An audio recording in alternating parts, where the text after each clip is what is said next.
Hi everyone, నా పేరు doctor Ahmed బాషా. మన ఎయిమ్ అకాడమీ యూట్యూబ్ ఛానల్లో మీ అందరికీ స్వాగతం. ఈ వీడియో పైన క్లిక్ చేసినందుకు చాలా థ్యాంక్స్. పొల్యూషన్ ఇండియాలో ఒక మేజర్ ప్రాబ్లం ఏంటంటే పొల్యూషన్. నీతి ఆయోగ్ రిపోర్ట్ని బట్టి 60 to 70% మనం యూస్ చేసే వాటర్ కానివ్వండి యాజ్ వెల్ యాజ్ ఎయిర్ కానివ్వండి కంప్లీట్గా కంటామినేట్ అయిపోయింది. సో ఈ పొల్యూషన్ని మనం సాల్వ్ చేయకపోతే రానున్న జనరేషన్స్కి చాలా ప్రాబ్లం అని చాలా సందర్భాల్లో నీతి ఆయోగ్ తన రిపోర్ట్స్ని చెప్పిందన్నమాట. ఇది కాకుండా మన దేశంలో వేరే ఇష్యూస్లో పొల్యూషన్ అన్నది చాలా major issue my dear friends. Supreme court ఏం చెప్పింది అంటే ఎన్విరాన్మెంట్ పైన అవేర్నెస్ ఖచ్చితంగా కావాలి. ప్రతి ఒక్క ఎగ్జామినేషన్లో ఎన్విరాన్మెంట్కి సంబంధించి డెవలప్మెంట్కి సంబంధించి ఖచ్చితంగా సిలబస్లో ఇంక్లూడ్ చేయాలి అని చెప్పేసి మెన్షన్ చేశారు. అందుకోసమే ప్రతి ఒక్క కాంపిటేటివ్ ఎగ్జామినేషన్ ఈవెన్ యూపీఎస్సీలో కూడా ఎన్విరాన్మెంట్కి సంబంధించి డెవలప్మెంట్కి సంబంధించి కొన్ని అంశాలు ఇంక్లూడ్ చేశారు my dear friends. Environment people development అన్న కాన్సెప్ట్ని ఇంక్లూడ్ చేశారు. మన సిలబస్లో కూడా ఎన్విరాన్మెంట్కి సంబంధించిన అంశాలు ఉన్నాయన్నమాట. అవేర్నెస్ ద్వారానే మనము ఎన్విరాన్మెంట్ని పొల్యూట్ కాకుండా కాపాడగలము అని సుప్రీంకోర్టు క్లియర్గా చెప్పడం జరిగింది. అందుకే ఎన్విరాన్మెంట్ ఎడ్యుకేషన్ కంపల్సరీగా మారిపోయింది ఈ రోజుల్లో. అయితే మన సిలబస్లో అది state level public service commission examinations కానివ్వండి, ఈవెన్ మీరు different other examinations NET, SET, ఆర్సెట్, జేఎల్, డిఎల్లో కూడా ఈ సిలబస్ని ఇంక్లూడ్ చేశారు. అయితే ఈరోజు మనం మాట్లాడేది ఎయిర్ పొల్యూషన్. మన దేశంలో రెండు మేజర్ ప్రాబ్లమ్స్, ఒకటి ఎయిర్ పొల్యూషన్ అయితే ఇంకొకటి water pollution my dear friends. అయితే ఫస్ట్ ఆఫ్ ఆల్ పొల్యూషన్ అంటే ఏంటి? ఒక ఎన్విరాన్మెంట్, ఆ ఎన్విరాన్మెంట్లో లివింగ్ ఆర్గానిజం సరిగ్గా బతకలేవు, దాన్ని మనం పొల్యూషన్ అంటాం. A undesirable environment where living organisms అక్కడ బతకలేవు, దాన్ని మనం పొల్యూషన్ అంటాం మై డియర్ ఫ్రెండ్స్. అయితే అందులో డిఫరెంట్ టైప్స్ ఆఫ్ పొల్యూషన్స్ ఉన్నాయి. Air pollution, water pollution, soil pollution. ఎక్కువ శాతం ఫర్టిలైజర్స్ని, పెస్టిసైడ్స్ని వాడడం వల్ల సాయిల్ ఏదైతే ఉందో దాన్ని న్యాచురల్ గుణాన్ని కోల్పోయి ఎక్కువ శాతం పెస్టిసైడ్స్ని యూజ్ చేసి ఫ్రూట్స్ని, వెజిటేబుల్స్ని ఆర్టిఫిషియల్గా పండే రకంగా చేస్తున్నారు. అయితే ఇది కూడా ఒక మేజర్ ఇష్యూనే. దాంతోపాటు నాయిస్ పొల్యూషన్ కూడా ఒక major pollution my dear friends. అయితే అందులో మనం డిస్కస్ చేయబోయేది ఎయిర్ పొల్యూషన్. సో ఈరోజు ఎయిర్ పొల్యూషన్ గురించి, ఎయిర్ పొల్యూషన్ టైప్స్ కానివ్వండి, ఎన్ని టైప్స్ ఆఫ్ ఎయిర్ పొల్యూషన్స్ ఉన్నాయి, గవర్నమెంట్ ద్వారా ఎటువంటి మిటిగేషన్ స్ట్రాటజీస్ని ఫాలో అవుతున్నారో, ఎయిర్ పొల్యూషన్ని కంట్రోల్ చేయడం కోసం, మానిటర్ చేయడం కోసం లీగల్ లెజిస్లేషన్స్ ఏమున్నాయి, దాని గురించి మనం మాట్లాడదాం. వీడియోని లాస్ట్ వరకు చూడండి. దయచేసి వీడియోకి ఒక లైక్ ఇవ్వండి. మీ లైక్స్ నాకు ఇంకా మోటివేట్ చేస్తే మరిన్ని వీడియోస్ని అప్లోడ్ చేస్తాను. First of all air pollution. Air పొల్యూషన్కి గల కారణాలు ఏంటి? Industrialization is one of the major source of air pollution. Industries నుండి వచ్చే డేంజరస్ గ్యాసెస్ ఏదైతే ఉన్నాయో అది అట్మాస్ఫియర్లో కలవడం ద్వారా మనకు ఎయిర్ పొల్యూషన్ అనేది ఏర్పడుతుంది.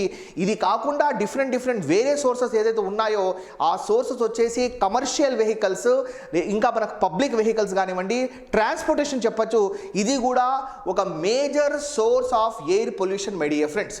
అయితే ఈ ఎయిర్ పొల్యూషన్ అన్నది న్యాచురల్ సోర్సెస్ ద్వారా కూడా వస్తుంది, మ్యాన్ మేడ్ సోర్సెస్ ద్వారా కూడా వస్తుంది అనమాట. అయితే ఈ ఎయిర్ పొల్యూషన్ టైప్స్ గురించి మనం మాట్లాడదాం. దాంతోపాటు డిఫరెంట్ సోర్సెస్, ఏ రకంగా ఎయిర్ పొల్యూషన్ సో మనకు హెల్త్ పరంగా ఎఫెక్ట్ ఇస్తుంది, దాని గురించి మాట్లాడదాం. ఎన్నో క్వశ్చన్స్ ఎగ్జామినేషన్లో ఈ పాయింట్ ఆఫ్ వ్యూలో వచ్చాయన్నమాట. ఒక్కసారి ఎయిర్ పొల్యూషన్కి సంబంధించి డిఫరెంట్ టైప్స్ గురించి మనం మాట్లాడితే టైప్స్ ఆఫ్ ఎయిర్ పొల్యూషన్స్ ఇక్కడ ఒక్కసారి ఇమేజ్ చూడండి. ఇండస్ట్రీస్ నుండి వచ్చే డేంజరస్ గ్యాసెస్, అందులో sulphurisation, nitrogen oxides, carbon dioxide, carbon monoxide, ఇటువంటి ఎన్నో డిఫరెంట్ డేంజరస్ గ్యాసెస్. ఈ గ్యాసెస్ వచ్చేసి అట్మాస్ఫియర్లో కలవడం ద్వారా మనకు ఎయిర్ పొల్యూషన్ ఏర్పడుతుంది. అందులో ఇండస్ట్రీస్తో పాటు కమర్షియల్ వెహికల్స్, పర్సనల్ వెహికల్స్, ఓవరాల్గా ట్రాన్స్పోర్టేషన్ ద్వారా కూడా మనకు ఎయిర్ పొల్యూషన్ అక్కర్ అవుతుందన్నమాట. అయితే different types of air pollutions గురించి మాట్లాడితే మనకు రెండు రకాల ఎయిర్ పొల్యూషన్స్ ఉన్నాయి మై డియర్ ఫ్రెండ్స్. 2 టైప్స్ చాలా ఇంపార్టెంట్ అమ్మా. ఒకటి ప్రైమరీ పొల్యూషన్, దాని ద్వారా వచ్చేదే ప్రైమరీ పొల్యూటెంట్స్. ఇంకొకటి సెకండరీ పొల్యూషన్. ఇది వచ్చేసి ప్రైమరీ పొల్యూటెంట్స్ ఎప్పుడైతే అట్మాస్ఫియర్లోకి వెళ్ళి రియాక్షన్ చెందుతాయో ఒక కొత్త రూపాన్ని ధరిస్తాయి, దాన్నే మనం సెకండరీ పొల్యూషన్ అంటాం. ఎగ్జాంపుల్గా చెప్తాను చూడండి. మీ ఇంట్లో బైక్ ఉందా, కారు ఉందా, మీరు రెగ్యులర్గా ట్రావెల్ చేస్తే ట్రైన్ కానివ్వండి, బస్ కానివ్వండి, కమర్షియల్ వెహికల్స్ కానివ్వండి, మీరు కాలేజ్కి వెళ్తుండగా, యూనివర్సిటీకి వెళ్తుండగా, మీ యూనివర్సిటీకి దగ్గరలో ఇండస్ట్రీస్ కానివ్వండి, అక్కడ నుండి వచ్చే గ్యాసెస్ మీ బైక్ నుండి వచ్చే కార్బన్ మోనాక్సైడ్, కార్బన్ డయాక్సైడ్, మీ వెహికల్స్ నుంచి వచ్చే నైట్రోజన్ ఆక్సైడ్స్, ఇండస్ట్రీస్ నుండి వచ్చే సల్ఫర్ ఆక్సైడ్స్, ఇవన్నీ డైరెక్ట్గా ఒక ఐడెంటిఫైయబుల్ సోర్స్ ద్వారా వస్తున్నాయి. అయితే సడన్గా ఏమవుతుంది అంటే మీ పార్కింగ్లో ఒక వ్యక్తి బైక్ ఫుల్ రైస్ పెట్టేస్తాడు, దాని నుండి కొంచెం స్మోక్ వస్తుంది. స్మోక్ వచ్చిన తర్వాత ఒక రకమైన స్మెల్ వస్తుంది, కార్బన్ మోనాక్సైడ్, కార్బన్ డయాక్సైడ్. అయితే ఆ స్మెల్ ఏదైతే ఉందో దాంతో ఐడెంటిఫై చేయొచ్చు ఎవరో పార్కింగ్లో ఎక్కువ రైస్ పెట్టేశారో, ఎక్స్కలేటర్ ఎక్కువ రైస్ పెట్టేశారో, అక్కడ నుండి డైరెక్ట్గా పొల్యూషన్ వస్తుంది, అక్కడ నుండి డైరెక్ట్గా గ్యాసెస్ వస్తున్నాయి, స్మోక్ వస్తుంది. అది ప్రైమరీ పొల్యూషన్. ప్రైమరీ పొల్యూషన్ ద్వారా వచ్చేదే ప్రైమరీ పొల్యూటెంట్స్, గుర్తుపెట్టుకోండి, చాలా ఇంపార్టెంట్. ఇది డైరెక్ట్గా వస్తుంది అనమాట.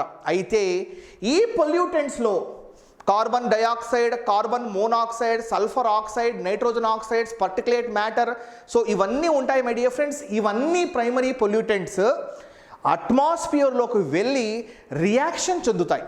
అట్మాస్ఫియర్లో ఉన్న వేపర్ కంటెంట్, అట్మాస్ఫియర్లో ఉన్న హీట్, సూర్యుడి నుంచి వచ్చే హీట్, ఇవన్నీ ఈ ప్రైమరీ పొల్యూటెంట్స్ దాంతో ఇంటరాక్ట్ అయ్యి రియాక్షన్ చెంది ఒక కొత్త రూపాన్ని తీసుకుంటాయి.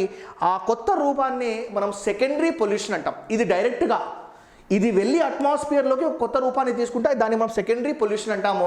ప్రైమరీ పొల్యూషన్ ద్వారా వచ్చేదే ప్రైమరీ పొల్యూటెంట్స్, సెకండరీ పొల్యూషన్ ద్వారా వచ్చేదే secondary pollutants. My dear friends, కావాలంటే మీరు ప్రీవియస్ ఇయర్ క్వశ్చన్ పేపర్స్ చూడండి.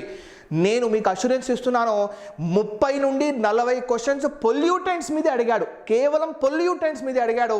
ఈ పొల్యూటెంట్స్ మీద కంప్లీట్గా మీకు నాలెడ్జ్ చాలా చాలా ఇంపార్టెంట్. అయితే ఈ పర్టికులర్ కాన్సెప్ట్ని ఇంకా మనం ఫర్దర్ తీసుకెళ్తే చూడండి, మనకు ఈ ఎయిర్ పొల్యూషన్ ఏ రకంగా వస్తుంది అంటే న్యాచురల్గా వస్తుంది. న్యాచురల్గా అంటే వాల్కనో నుండి వచ్చే స్మోక్, దాన్ని వాగ్ అంటాం, VOG, దాని ద్వారా వస్తుంది. కానీ మన దేశంలో వాల్కనోస్ యాక్టివ్ లేదండి, కంప్లీట్గా ఇది ఎక్స్టింక్ట్ అంటే కంప్లీట్గా ఇది అంతరించిపోయే స్టేజ్కి వచ్చేసాయి కాబట్టి సో ఇది ప్రాబ్లం కాదు. ఇది కాకుండా ఫారెస్ట్ నుండి వచ్చే ఫైర్స్, కొన్నిసార్లు ఏమవుతుంది అంటే ఉరుములు మెరుపులు పడడం ద్వారా కొన్ని ఫారెస్ట్లో కొన్ని ప్లేసెస్ తగలబడిపోతాయి, దాన్ని కంట్రోల్ చేయడం చాలా కష్టం. కాబట్టి దాని నుండి వచ్చే స్మోక్, న్యాచురల్గా వచ్చే స్మోక్, దాని ద్వారా ఎయిర్ పొల్యూషన్ క్రియేట్ అవుతుంది. పోలన్ గ్రెయిన్స్, దీని ద్వారా కూడా ఎయిర్ పొల్యూషన్ క్రియేట్ అవుతుంది. ఒక్కసారి ఇది మనం పీల్చుకున్నాం అనుకోండి, వెంటనే ఇమ్మీడియట్గా బ్రీతింగ్ ప్రాబ్లం వచ్చేస్తుంది. విత్ ఇన్ ఫ్రాక్షన్ ఆఫ్ మినిట్స్లోనే మనిషికి బ్రీతింగ్ ప్రాబ్లం వచ్చేస్తుంది. చాలా చాలా డేంజరస్. ఈ కాన్సెప్ట్ని మనం న్యాచురల్, దీన్ని మనం ఏమంటాము అంటే న్యాచురల్గా ఎయిర్ పొల్యూషన్ క్రియేట్ అవుతుంది. అయితే మన దేశంలో న్యాచురల్గా ఎయిర్ పొల్యూషన్ కన్నా అంటే మ్యాన్ మేడ్, ఈ మ్యాన్ మేడ్ ఎయిర్ పొల్యూషన్ని మనం ఏమంటామంటే యాంథ్రోపోజెనిక్ యాక్టివిటీస్ అంటాం. యాంథ్రోపోజెనిక్ యాక్టివిటీస్, మానవుల ద్వారా సృష్టించబడిన పొల్యూషన్నే యాంథ్రోపోజెనిక్ యాక్టివిటీస్. ఎగ్జామినేషన్లో కూడా దీనిపైన చాలా, ఈ వర్డ్ మీరు చాలాసార్లు వింటారు, యాంథ్రోపోజెనిక్ యాక్టివిటీస్, ఇమేజ్ క్లియర్గా మెన్షన్ చేశారు, జాగ్రత్తగా చూడండి. అయితే థర్డ్ కాజ్ ఆఫ్ పొల్యూషన్ ఏదైతే ఉందో రియాక్షన్, అంటే ప్రైమరీ పొల్యూటెంట్స్ ఎప్పుడైతే అట్మాస్ఫియర్లోకి కలిసి అట్మాస్ఫియర్లో ఉన్న sunlight, heat as well as vapour ద్వారా రియాక్షన్ చెందుతాయో అది కొత్త రూపాన్ని తీసుకుంటాయి, దాన్నే మనం సెకండరీ పొల్యూటెంట్స్ అంటాం. అయితే ఇక్కడ మనం ఎగ్జామినేషన్ పాయింట్ ఆఫ్ వ్యూలో ఒక విషయాన్ని ఖచ్చితంగా గుర్తుపెట్టుకోవాలి. ఆ ఒక విషయం ఏదైతే ఉందో, సో మనకు హెల్త్ పరంగా ఈ ప్రాబ్లమ్స్, ఎయిర్ పొల్యూషన్ ద్వారా ఎటువంటి ప్రాబ్లమ్స్ వస్తాయంటే lung diseases, heart diseases, cancer లాంటి ప్రాబ్లమ్స్ వస్తాయి. పర్టికులర్గా కొన్ని పొల్యూటెంట్స్ ద్వారా పర్టికులర్గా కొన్ని ప్రాబ్లమ్స్ వస్తాయి. అయితే పర్టికులేట్ మ్యాటర్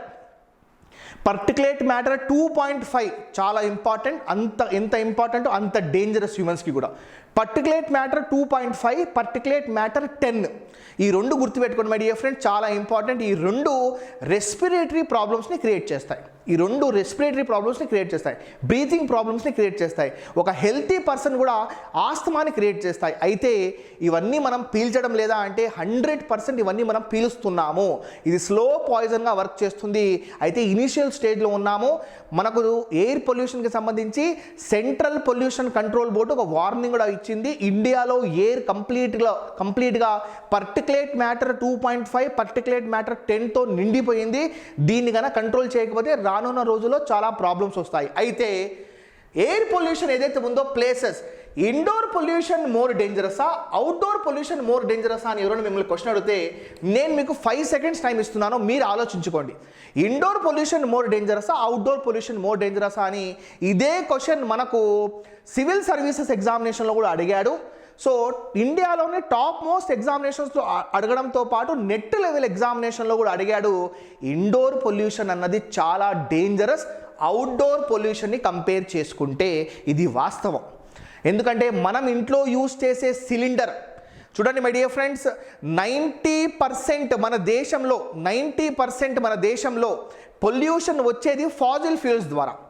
ఫాజిల్ ఫ్యూయల్స్, మళ్ళీ చెప్తున్నాను, మన దేశంలో మ్యాక్సిమం పొల్యూషన్ ఏర్పడేది ఫాజిల్ ఫ్యూయల్స్ ద్వారా. ఫాజిల్ ఫ్యూయల్స్ అంటే ఏంటి? ఫాజిల్ ఫ్యూయల్స్ 3 రకాలు. ఒకటి కోల్, ఇంకొకటి లిక్విడ్ అంటే పెట్రోల్ డీజిల్, ఇంకొకటి గ్యాసెస్, మనం ఇంట్లో యూస్ చేస్తాం చూసారా గ్యాసెస్, ఇదన్నమాట. ఈ 3 లేకపోతే మన డెవలప్మెంట్ మైనస్లోకి వెళ్ళిపోతుంది అన్నమాట. అయితే ఇండియాలో ఎనర్జీ ఉత్పత్తి కూడా మ్యాక్సిమం 70% దేని ద్వారా జరుగుతుంది అంటే coal, fossil fuel number 1, fossil fuel number 2 liquid అంటే petrol diesel, fossil fuel number 3 అది వచ్చేసి గ్యాస్, మనం ఇంట్లో యూస్ చేస్తాం చూసారా గ్యాస్, అదన్నమాట.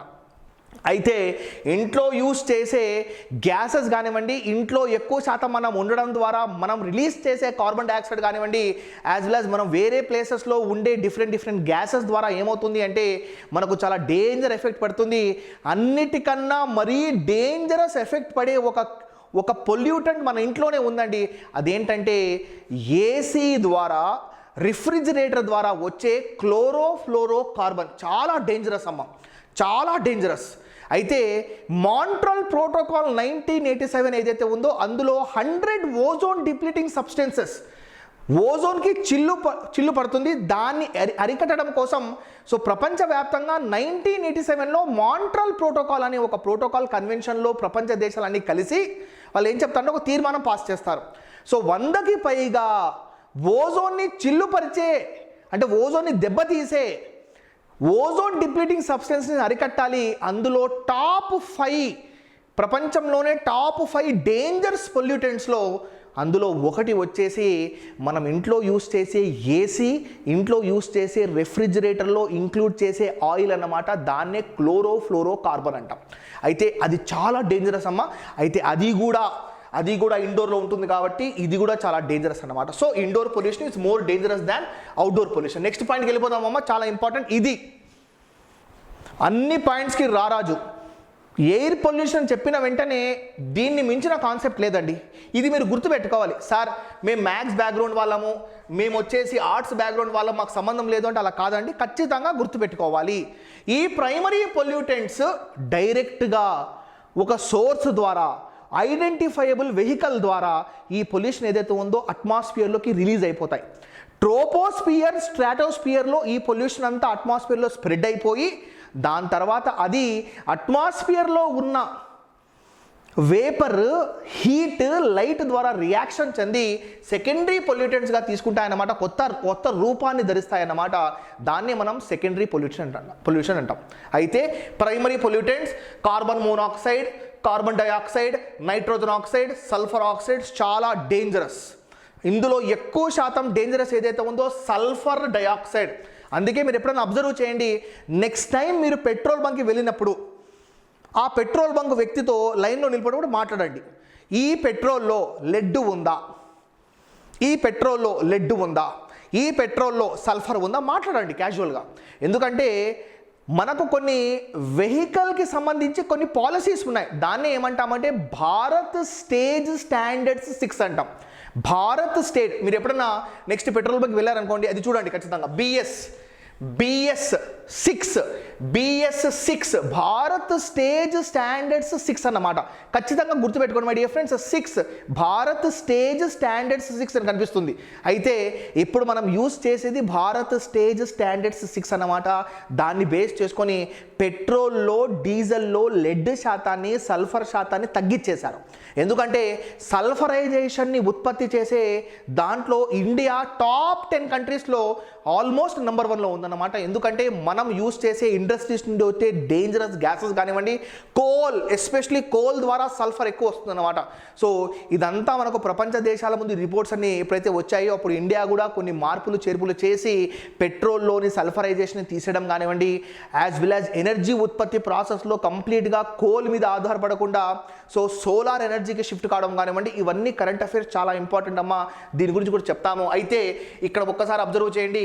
దీంతో పాటు వొలటైల్ ఆర్గానిక్ కాంపౌండ్స్, మీథేన్ చాలా ఇంపార్టెంట్ అండి. మీథేన్ చాలా ఇంపార్టెంట్.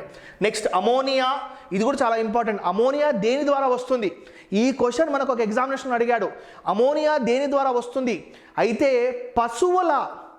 పశువులు ఏదైతే వేస్ట్ లెటర్ అంటారు చూసారా, పశువుల వేస్ట్ ద్వారా మన భారతదేశంలో పౌల్ట్రీ ఇండస్ట్రీ కానివ్వండి, అందులో కోళ్ళు కానివ్వండి, మేకలు కానివ్వండి, ఆవులు కానివ్వండి, గేదెలు కానివ్వండి, ఇవన్నీ డిఫరెంట్ ఇండస్ట్రీస్, యానిమల్స్కి సంబంధించిన డంగ్, దాని ద్వారా వస్తుందండి అమోనియా.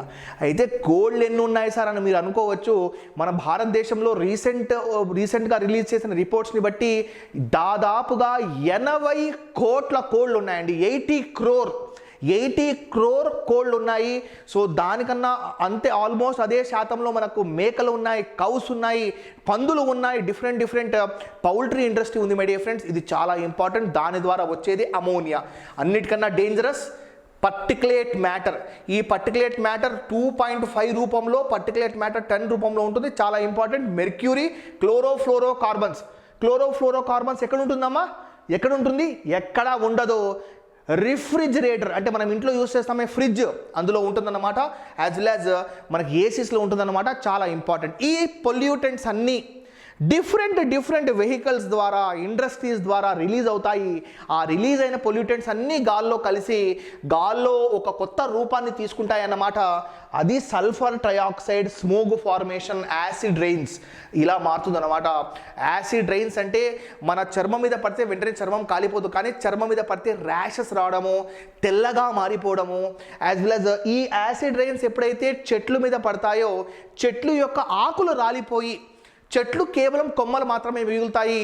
అంటే ఇది కూడా చాలా డేంజరస్ అనమాట. ఇవన్నీ చూడండి, ఈ కాన్సెప్ట్స్ అన్నీ నేను మీ అండర్స్టాండింగ్ పర్పస్ కోసం డిఫరెంట్ పీపీటీస్ తయారు చేసి మీకు ప్రజెంట్ చేస్తాను మై డియర్ ఫ్రెండ్స్. అయితే మేము అడిగేది ఒకటే, మీ ఎంకరేజ్మెంట్, మీ సపోర్ట్. చాలామంది ఇది చూస్తారు కానీ ఒక లైక్ ఇవ్వరు.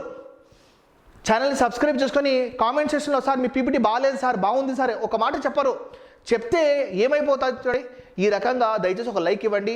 మనము ఈ నెల 20వ తేదీ ఒక కోర్స్ స్టార్ట్ చేస్తున్నాం. అందులో ఈ కాన్సెప్ట్స్ అన్నీ ఇన్ డీటెయిల్గా ఎక్స్ప్లెయిన్ చేయాలి అంటే, కేవలం పీపుల్ ఎన్విరాన్మెంట్ డెవలప్మెంట్ గురించి ఎక్స్ప్లెయిన్ చేయాలంటే దగ్గర 30 నుండి 40 గంటలు పడుతుందండి డెప్త్గా చెప్పాలి అంటే. మన దగ్గర అంత టైం లేదు కాబట్టి చూడండి, మనం ఎగ్జామినేషన్ ప్రిపేర్ కావాలంటే కొంచెం ఆలోచించి ప్రిపేర్ కావాలి. Long term preparation. తొందరగా ప్రిపరేషన్ చేస్తే అయ్యేది మ్యాగీ, బిర్యానీ కాదు. మనం బిర్యానీ ప్రిపేర్ చేయాలంటే ఓపిక్గా కూర్చొని ఒక లాంగ్ టర్మ్ ప్రిపరేషన్ చేయాలి. So this is primary pollutants and secondary pollutants my dear friends. అయితే దీని గురించి ఫర్దర్గా మీకు క్లారిటీ కావాలంటే ఇక్కడ చూడండి. చాలా ఇమేజెస్ని మేము సెర్చ్ చేసి మీ అండర్స్టాండింగ్ పర్పస్ కోసం, వేరే వ్యక్తులు బోర్డు తీసుకుంటారు, బోర్డు మీద రాస్తారు. ఇంకా బోర్డు తీసుకుని ఏం ప్రయోజనము? ఈ బోర్డు తీసుకున్నారంటే అందులో ఈ ఇమేజెస్ అన్ని గూగుల్లో సెర్చ్ చేసి స్టూడెంట్స్కి అర్థమయ్యే విధంగా పెట్టాలి. ఆ బ్లాక్ స్క్రీన్ తీసుకుంటారు, ఈ స్క్రీన్ తీసేసుకొని ఏం చేస్తారు అంటే పొల్యూషన్ అని రాస్తారు. What is the use of this board? ఈ బోర్డ్ ఎందుకు తీసుకున్నాము అంటే ఓన్లీ స్టూడెంట్స్కి ఇంకా బ్రహ్మాండంగా కాన్సెప్ట్ అర్థం కావాలి. చూడండి, ప్రైమరీ పొల్యూటెంట్స్ని, సెకండరీ పొల్యూటెంట్స్ని ఎంత సింపుల్గా ఎక్స్ప్లెయిన్ చేశాము. ప్రైమరీ పొల్యూటెంట్స్ ఎక్స్ప్లెయిన్ చేసే కాన్సెప్ట్ చూడండి. ఒకటి, వాల్కనోస్ ద్వారా వచ్చే స్మాగ్, వెహికల్స్ ద్వారా వచ్చే స్మోక్, ఇండస్ట్రీస్ ద్వారా వచ్చే ఈ డేంజరస్ గ్యాసెస్ 3 కలిపి ప్రైమరీ పొల్యూటెంట్స్గా అవుతాయి. ఈ ప్రైమరీ పొల్యూటెంట్స్లో particulate matter, sulphur oxide, nitrogen oxides, so mercury, lead ఇవన్నీ ఉంటాయి. ఇదంతా అట్మాస్ఫియర్లోకి వెళ్ళి ఇది ఒక కొత్త రూపాన్ని తీసుకుంటాయన్నమాట. దాన్నే మనం సల్ఫర్ ట్రయాక్సైడ్ కానివ్వండి, యాసిడ్ రెయిన్స్ కానివ్వండి, స్మాగ్ కానివ్వండి, గ్రౌండ్ లెవెల్ ఓజోన్ కానివ్వండి, ఎప్పుడైతే అది సూర్యుడి నుండి వచ్చే హీట్తో ఇంట్రాక్ట్ అవుతాయో దాంతో మనకు రియాక్షన్స్ అనేది సెకండరీ పొల్యూటెంట్స్గా మారుతాయన్నమాట. చాలా ఇంపార్టెంట్ స్లైడ్ అమ్మా మీ అండర్స్టాండింగ్ పర్పస్ కోసం. చూడండి, ఇక్కడ కూడా ఒకసారి అబ్జర్వ్ చేసి దాన్ని ఎక్స్ప్లెయిన్ చేశాను my dear friends. Primary pollutant అంటే ఏంటి, సెకండరీ పొల్యూటెంట్ అంటే ఏంటి. Next last concept of today's class my dear friends, అదేంటంటే పొల్యూషన్ని అరికట్టడం కోసం గవర్నమెంట్ ఆఫ్ ఇండియా ద్వారా ఏర్పాటు చేసిన కొన్ని సంస్థలు సెంట్రల్ పొల్యూషన్ కంట్రోల్ బోర్డ్. ఎప్పుడు ఏర్పాటు చేశారు సెంట్రల్ పొల్యూషన్ కంట్రోల్ బోర్డ్? 1974. గుర్తుపెట్టుకోండి, చాలా ఇంపార్టెంట్ పాయింట్. అయితే సెంట్రల్ పొల్యూషన్ కంట్రోల్ బోర్డు ద్వారా ఏర్పాటు చేసిన కొన్ని గైడ్లైన్స్ ఏదైతే ఉన్నాయో, అవి కొన్ని ఏజెన్సీస్ ఏదైతే ఉన్నాయో ఎయిర్ పొల్యూషన్ని కంటిన్యూస్గా మానిటర్ చేస్తాయి. మీ ఊర్లో కూడా ఎయిర్ పొల్యూషన్ని మానిటర్ చేసే డివైజెస్ ఉంటాయి. మా ఊర్లో, మేమున్న సిటీలో లేదా మేమున్న ఊర్లో ఖచ్చితంగా ఇక్కడ కూడా ఉంది మై డియర్ ఫ్రెండ్స్. అయితే ఎయిర్ పొల్యూషన్ మిటిగేషన్ స్ట్రాటజీస్ని 3 రకాలుగా మనం క్లాసిఫై చేస్తే, ఫస్ట్ వన్ ఏంటంటే లెజిస్లేషన్కి సంబంధించి air prevention and control of pollution act 1981. చాలా ఇంపార్టెంట్ అమ్మా, ఎగ్జామినేషన్ పాయింట్లో గుర్తుపెట్టుకోండి. దీని అమెండ్మెంట్ ఎప్పుడు జరిగింది అంటే 1987. ఇది కూడా చాలా ఇంపార్టెంట్, గుర్తుపెట్టుకోండి. అయితే ఈ air pollution time to time check చేయడం, air pollution time to time check చేయడం ఏదైతే ఉందో, ఒకటి AQI, so air quality index, చాలా ఇంపార్టెంట్. దీనిపైన కంటిన్యూస్గా క్వశ్చన్స్ అడిగారండి. దీనికి నేను 5 స్టార్ రేటింగ్ ఇస్తాను. నెక్స్ట్ సఫర్ కానివ్వండి, national air quality monitoring programme కానివ్వండి, NAMP కానివ్వండి, ఇవన్నీ మానిటరింగ్ ఏజెన్సీస్ అన్నమాట. ఇది కాకుండా గవర్నమెంట్ ద్వారా తీసుకున్న కొన్ని స్కీమ్స్ ఏదైతే ఉన్నాయో ఎయిర్ పొల్యూషన్ని కంట్రోల్ చేయడం కోసం, అందులో NCAP, national clean air program. Next Bharat stage emission standards. ఇప్పుడు ఎన్నో స్టాండర్డ్ జరుగుతుంది? 6 జరుగుతుంది అన్నమాట. FAME, electrical vehicles. సో మనం పెట్రోల్ ద్వారా, డీజిల్ ద్వారా యూజ్ చేసే వెహికల్స్ కాకుండా ఇప్పుడు చాలా వెహికల్స్ ఏదైతే ఉన్నాయో ఎలక్ట్రికల్ వెహికల్స్ వచ్చేసాయి my dear friends. Faster adaptation of electrical vehicles. Next మనకు డిఫరెంట్ వేరే కాన్సెప్ట్ కూడా ఉన్నాయి. Air pollution control in NCR కానివ్వండి, ఇవన్నీ డిఫరెంట్ పొల్యూషన్ని కంట్రోల్ చేయడం కోసం గవర్నమెంట్ ద్వారా తీసుకున్న కొన్ని స్కీమ్స్ అన్నమాట. అయితే దీని గురించి ఇంకా డెప్త్గా తెలుసుకుందాం మై డియర్ ఫ్రెండ్స్. సో మనము June 20th ఒక లాంగ్ టర్మ్ బ్యాచ్ స్టార్ట్ చేస్తున్నాం, 4 to 5 months ఇన్ డెప్త్గా. ఈసారి మన ప్రిపరేషన్ ఎలా ఉండాలి అంటే, కొడితే ఖచ్చితంగా నెట్తో పాటు GRF వచ్చేయాలన్నమాట. నెట్తో పాటు GRF 100% వచ్చేయాలి. అయితే June 20th మనం ఒక బ్యాచ్ని స్టార్ట్ చేస్తున్నాం. If anybody is interested, screen పైన కనిపిస్తున్న నంబర్, అదే మా వాట్సాప్ నెంబర్ కూడా, దానికి ఒకసారి బ్యాచ్ డీటెయిల్స్ అని మెన్షన్ చేయండి. ఖచ్చితంగా మేము మీకు కోర్స్ డీటెయిల్స్ పంపిస్తాం. So let's meet on June 20th my dear friends. Thank you very much for your valuable time in watching this video. This is doctor Ahmed Basha signing off. So video ఎలా ఉంది comment సెక్షన్లో mention చేయండి. వీడియోకి ఒక like ఇవ్వండి. మీరు first time మన ఛానల్ని విజిట్ చేస్తుంటే ఛానల్ సబ్స్క్రైబ్ చేసుకోండి. రెగ్యులర్గా అప్డేట్స్ కావాలన్నా ఇదే నెంబర్ సేవ్ చేసుకొని మీరు మాకు మెసేజ్ పెడితే మేము రెగ్యులర్గా మీకు అప్డేట్స్ పంపిస్తాం. This is doctor Ahmed Basha signing off. Will meet with many more videos. Take care of yourself. All the best for your examination. Jai Hind.